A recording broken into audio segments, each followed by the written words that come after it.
متی کی انجیل 20 باب 20 آیت سے 28 آیت تک، صفحہ نمبر 24۔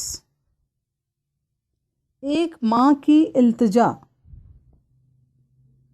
اس وقت زبدی کے بیٹوں کی ماں نے اپنے بیٹوں کے ساتھ اس کے سامنے آ کر سجدہ کیا اور اس سے کچھ عرض کرنے لگی۔ اس نے اس سے کہا، تو کیا چاہتی ہے؟ اس نے اس سے کہا، فرما کہ یہ میرے دونوں بیٹے تیری بادشاہی میں تیری دائیں اور بائیں طرف بیٹھیں۔ یسوع نے جواب میں کہا، تم نہیں جانتے کہ کیا مانگتے ہو؟ جو پیالہ میں پینے کو ہوں کیا تم پی سکتے ہو؟ انہوں نے اس سے کہا، پی سکتے ہیں۔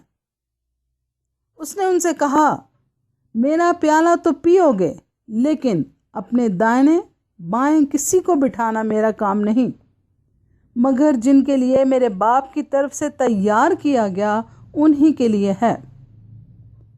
اور جب 10 نے یہ سنا تو ان دونوں بھائیوں سے خفا ہوئے، مگر یسوع نے انہیں پاس بلا کر کہا، تم جانتے ہو کہ غیر قوموں کے سردار ان پر حکم چلاتے اور امیر ان پر اختیار جتاتے ہیں۔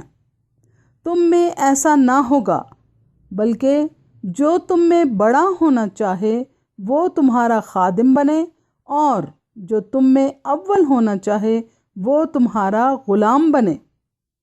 چنانچہ ابن آدم اس لیے نہیں آیا کہ خدمت لے، بلکہ اس لیے کہ خدمت کرے اور اپنی جان بتھیروں کے بدلے فدیہ میں دے۔ پاک کلام کے پڑھے اور سنے جانے پر خدا کی برکت ہو، اور خداوند آپ کو بھی بہت برکت دے۔ آمین۔